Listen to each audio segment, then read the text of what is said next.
I know there's been a lot of other things happening in the news all around the world, here in the United States in the last few weeks. So a lot of stories have kind of flown under the radar, specifically with things happening in the United States Congress. Nobody's really been paying too much attention to that. I know some folks have, but for those of you who may not know, the government, for at least the 8th time since the year 2023, so in the last 2 years, for the 8th time, we're on the brink of a government shutdown. Which is weird, of course, because Republicans control the House and the Senate. They have the presidency. How in the hell are we still not able to pass a budget when you guys have everything, but their incompetence will somehow find a way, right? So yes, we are on the brink of a government shutdown. And the Republicans in the House and Senate, they want to pass just a continuing resolution that would keep the government funded for about a month and a half. I'm sorry to laugh at that, but that's how incompetent these dipshits are, right? Like, we got to keep the government open, so our bill will do that for the next, 7, 8 weeks. I don't know. Like, that's it. They're not even trying to pass a real budget. They're just like, can we just kick it down the road one more time? We know we've done it 8 times since we took over Congress in early 2023, but come on. Give it one more for old time's sake, right? Let's just keep it funded for another month and a half. And then we'll go from there and be in the same situation again. Democrats, on the other hand, have a very specific demand. They said, we want to make sure that those Obamacare subsidies, the, Affordable Care Act subsidies that you guys cut with the one big beautiful bill, we want to put those back in place.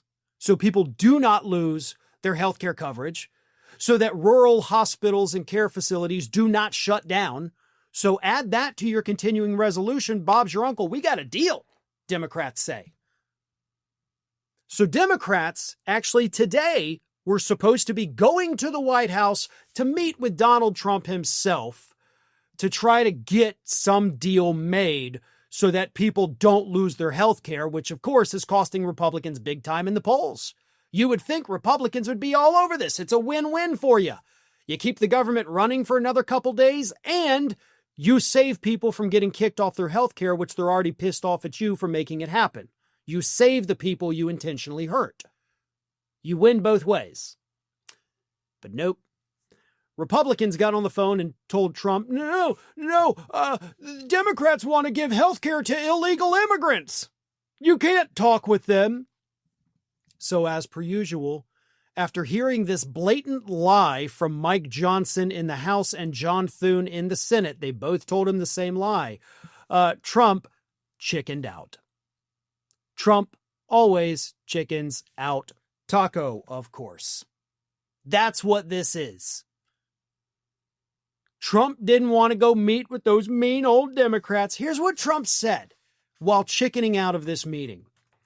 After reviewing the details of the unserious and ridiculous demands being made by the minority radical left Democrats in return for their votes to keep our thriving country open, I have decided that no meeting with their congressional leaders could possibly be productive.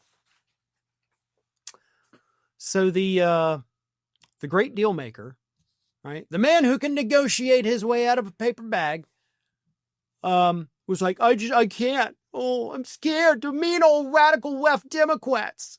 I don't know what they're going to do. I can't make a deal with these people. Do I need to say that he's a whiny little bitch, or do you kind of understand that at this point? Because I think you should understand it at this point. But he chickened out. He was afraid. So rather than him listening to Democrats say, we want to make sure that people don't lose their health care, which is what the Democrats are demanding, Trump was like, well, then there's no common ground. Could you imagine such a thing? Republicans are getting hammered in the polling data, hammered in hypothetical matchups for next year's midterms because of the fact that they're stripping people of their health care. Even Republicans don't like the cuts to health care Republicans have made. Democrats are handing it to you on a silver effing platter. And you're like, no, No, we're going to make up lies about it instead. And Trump, being the big cowardly baby that he is, chickened out of even talking to these people because he's not a good deal maker. He's not a good negotiator. He is, in fact, a giant piece of human garbage that is terrified of having to talk to people. Thanks for watching, everyone. You know, we're inching closer and closer to 1 million subscribers, and we're aiming to hit that goal before the year closes. So if you aren't subscribed to the channel, please do so, and don't forget to like, comment, and share. Thanks for joining us as we head towards this huge milestone.